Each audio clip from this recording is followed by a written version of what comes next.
la clase de hoy vamos a hablar de metodología. ¿Qué ocurre con las metodologías? Pues que es la forma en la que nosotros vamos a llevar nuestras secuencias didácticas que hemos elaborado partiendo de nuestros criterios de evaluación, encadenándolos con las competencias específicas y los saberes básicos que van a hacer que nuestro alumnado se convierta en competente en algo. Esta metodología no pasa desapercibida en nuestra normativa. Tanto la orden de 30 de mayo como el decreto 100 de 9 de mayo del 2023 hablan de ella en diferentes apartados a lo largo de todo el desarrollo normativo. Vamos a ver en esta diapositiva dónde nos hablan de ella. Por ejemplo, en el anexo 3 nos dicen que la adquisición efectiva de las competencias específicas de cada área, descrita en el anexo 1 de la presente orden, se verá favorecida por el desarrollo de una metodología que reconozca al alumnado como agente de su propio aprendizaje. ¿Esto qué nos está indicando? Pues que ya nos está diciendo que tenemos que tener en cuenta que la metodología que utilicemos va a ser siempre aquella que tenga en cuenta al alumno como protagonista de su propio aprendizaje. ¿De acuerdo? Entonces, ¿vamos a dar clases magistrales en las que no pueda opinar y hablar? Obviamente no, porque sería totalmente incompatible. Además, en el artículo 3 de la orden 30 de mayo nos habla de las situaciones de aprendizaje y también en el artículo 7 nos habla de esas situaciones de aprendizaje y orientaciones metodológicas para su diseño. Esto en el decreto. Y en el anexo 3, como hemos dicho anteriormente.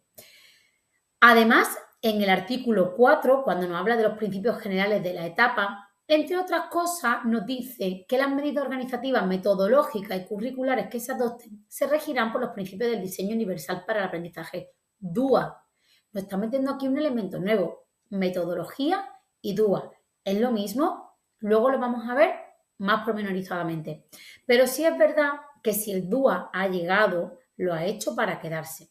Porque cuando hablamos de ese DUA, que ya luego lo veremos de dónde nace, de dónde viene y por qué lo que tenemos que tener en cuenta, sí que es verdad que tenemos que considerarlo por dos vías, tanto metodológica como de atención a la diversidad.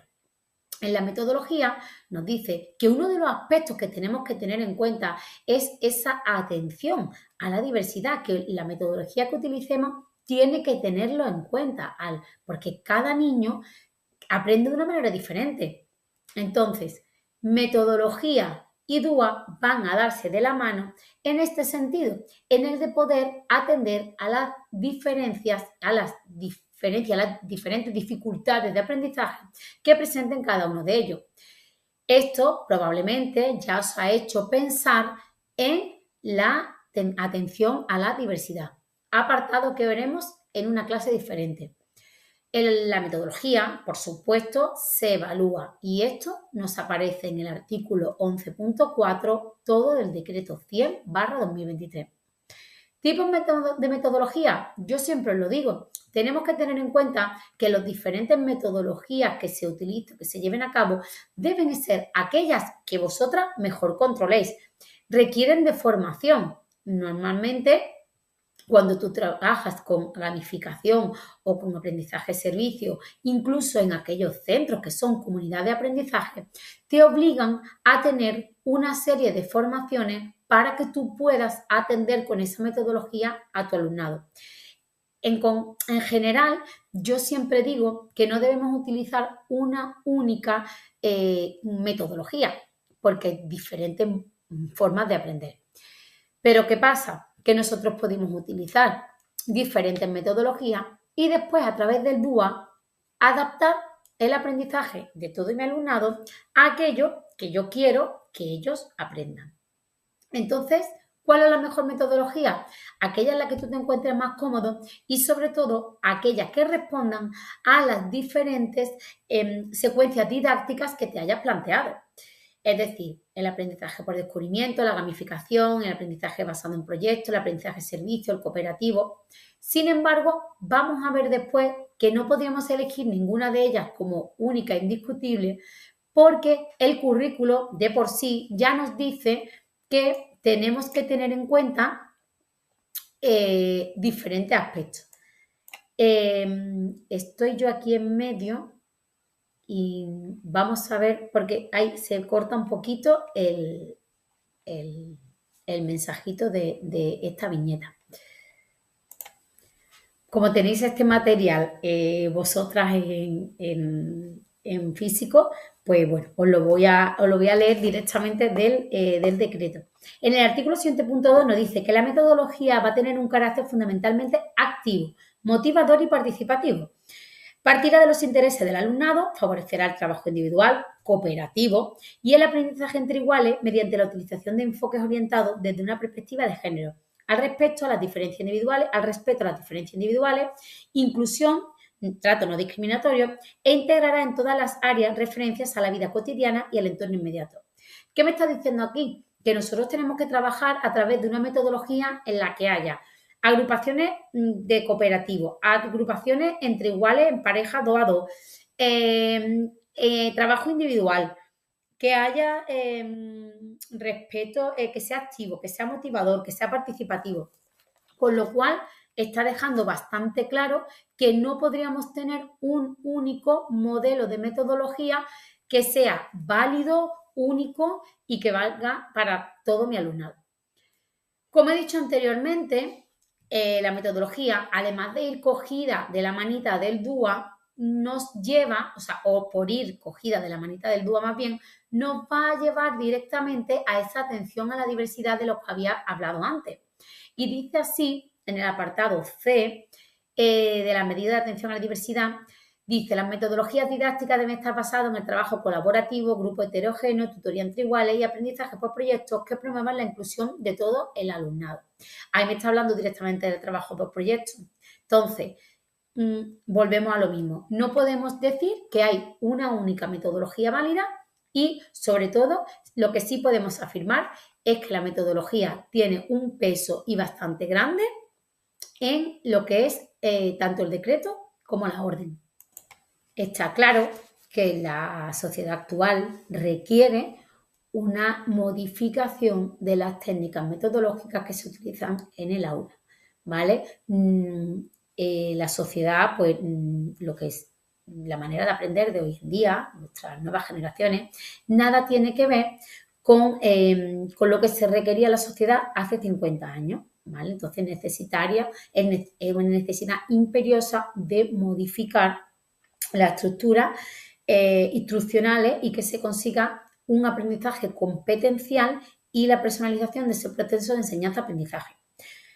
No estamos demonizando la parte, esa parte expositiva o esa metodologías de aula más tradicionales, sino que estamos diciendo que, bueno, hay que buscar un poco ese punto intermedio e ir introduciendo nuevos aspectos y sustituirlos por procedimientos cada vez más activos, dejando esa tendencia tradicional a momentos más puntuales. ¿Cómo podemos responder a estas necesidades? Pues está claro que a través de la metodología activa.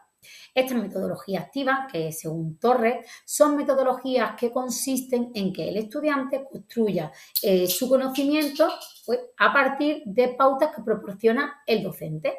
¿Vale? Esto nos vamos a basar en Torres, que dice esta afirmación, y siempre que aparezcan autores o afirmaciones o en otros documentos, os voy indicando cómo podéis ir reflejando todas estas, todo esto que yo voy diciendo o que os voy dando, cómo lo podéis dejar reflejado tanto en vuestra propuesta pedagógica como en las exposiciones orales. Bien, cuando hablamos de metodología activa tenemos que tener en cuenta principalmente dos términos, la estrategia de enseñanza y las actividades de aprendizaje. Vamos a ver cuáles son las diferencias entre ellas y sobre todo vamos a aclarar un término muy importante que es metodología activa y cooperativa. Entonces, cuando hablamos de estrategias de enseñanza, estamos hablando de tipos de metodología a emplear en el aula que son beneficiosas para todo el alumnado y benefician ese aprendizaje, ¿vale? Beneficiosas para todo el alumnado para que aprendan. Son diferentes metodologías que nosotros utilizamos. Esas son las estrategias. ¿Qué estrategias de enseñanza utilizamos en nuestra aula? Pues utilizamos la ABP, la gamificación, son diferentes estrategias.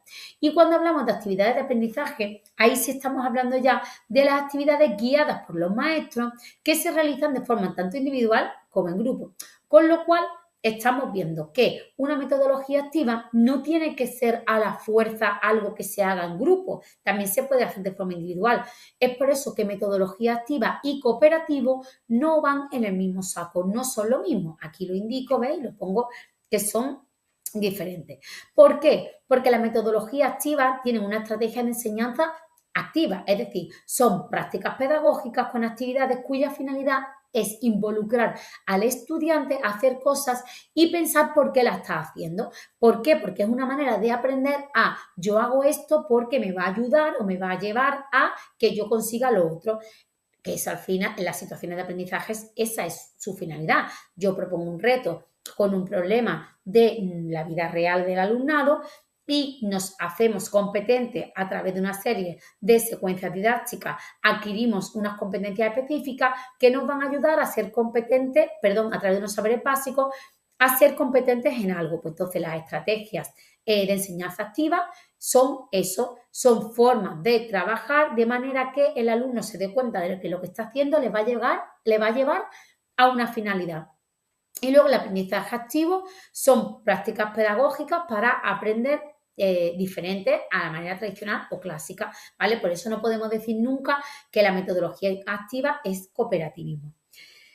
A partir del análisis de las diferentes definiciones que se dan de lo que son las metodologías activas, se llega a la conclusión de que este tipo de metodología tiene unas características que cumplen y hacen conexión con los que nos pedía la normativa anteriormente.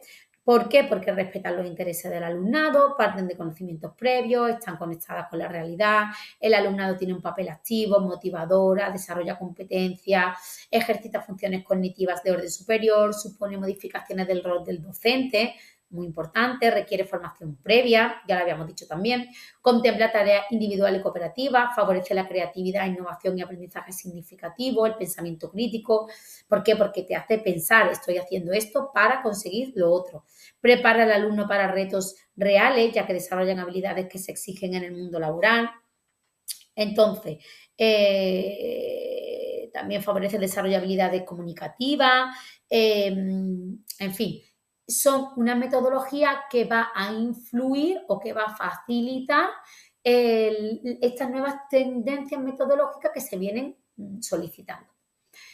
¿Este aprendizaje activo es igual a DUA? Pues mirad, si hiciéramos una definición del aprendizaje activo, que habíamos dicho antes, es un proceso de adquisición de conocimiento, habilidades, valores y actitudes a través de estrategias educativas que involucren a los estudiantes en el proceso, llevándolos a actividades y debates. Esto lo dicen los autores Anastasio y Alves, en 2004. ¿Por qué me hace pensar que la metodología activa o este aprendizaje activo está relacionado con el DUA? Porque vamos a adquirir una serie de conocimiento y tal utilizando unas estrategias educativas que involucren a todos los estudiantes. Y cuando hablamos de involucrar a todos los estudiantes, estamos hablando de facilitar a todo mi grupo de alumnos y alumnas, sean cuales sean sus condiciones, a llegar al aprendizaje como tal, ¿de acuerdo? Entonces, en poder obtener un aprendizaje. Teniendo esto en cuenta, en el documento que os doy sobre José Pertusa Mirete, que es un pedagogo, el documento se llama Metodología Activa, la necesaria actualización del sistema educativo y la práctica docente, pues tenéis a partir de la página 8 diferentes tipos de metodología activa para que le echéis un vistacillo y podáis ver cuáles de ellas se pueden llevar al aula. Yo, por ejemplo, en infantil, pues hablaría de gamificación, luego aplicaciones educativas para gamificar, por ejemplo, para la evaluación, los Kahoots, el Plickers para hacer las cartas con los códigos QR, el Noure, que tiene como un videojuego de aprendizaje, el Cerebrity, que es para crear tu propio juego educativo, el Minecraft Education Edition, que es un videojuego también aplicado a la educación. Luego otros así interesantes, el Class Dojo también lo puedo utilizar, una plataforma para informar a las familias del avance del alumnado, las aplicaciones de flashcard como el Quizlet, el Brainscape o el Anki, ¿vale? También se pueden utilizar, son interesantes. Yo de aquí, el Geniali también es bastante útil en la infantil, ¿vale? Optaría un poco por leerme las descripciones de ese tipo en el documento de ese tipo de metodología y la utilizaría en infantil. Luego también la simulación, que no es un juego de rol, y los juegos de rol que no son simulaciones. La simulación sí que puede incluir juegos de rol, ¿vale? Por ejemplo, aquí os viene un ejemplo muy claro que, por ejemplo, dice, en una clase se puede hacer una simulación de una RCP, de una reanimación cardiopulmonar, donde se pone a los estudiantes en una situación real, pero simulada. Es una potente herramienta, ya que conecta al alumnado con situaciones reales, pero simuladas. No hay peligro y no hay consecuencias negativas. Y en los juegos de rol no hay una simulación, sino que son formas de promover determinadas actitudes mezcladas con elementos creativos. Hay formatos de rol basados, por ejemplo, en una película, pues se crea una actividad deportiva completa donde todos los requerimientos físicos se incorporan habilidades de estrategia, los perfiles del alumnado, ¿vale? Dicen incluso hay autores que la constatan como herramienta terapéutica. ¿Qué más? ¿Qué más? Otro, por ejemplo, el headbands, que es lo de que se pone aquí la tira en la cabeza con una imagen o con una palabra y la tienen que describir, escape rooms, los ABP, los aprendizajes basados en proyectos, que bueno, para mí requerirían de una formación. El aprendizaje servicio, hay muchos centros que están optando por este aprendizaje servicio, en el cual el alumnado, las acciones que se llevan a cabo tienen luego una serie de repercusiones.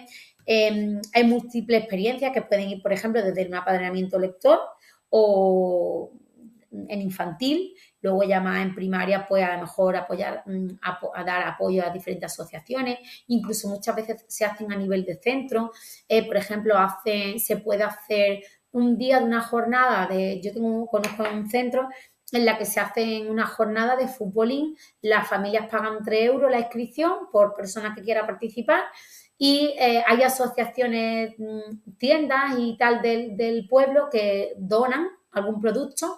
Entre todas las personas que participan se sortea con unas papeletas el producto, por ejemplo, pues si han donado un jamón o un queso, pues se sortea y el dinero que se recauda, tanto de la inscripción como de las papeletas, van para una asociación benéfica o para ayudar a alguna causa.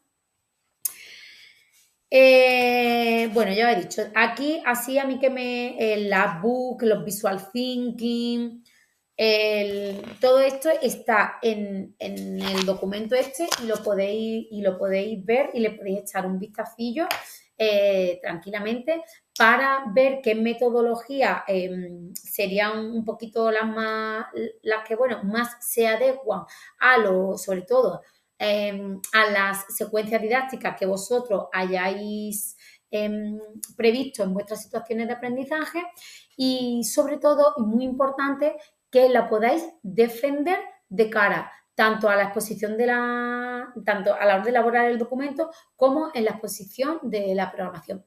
Bueno, pues una vez que hemos hablado de metodología, como hemos visto, iba cogido de la mano del DUA, que sería ya en la siguiente clase. La vamos a ver en la siguiente clase.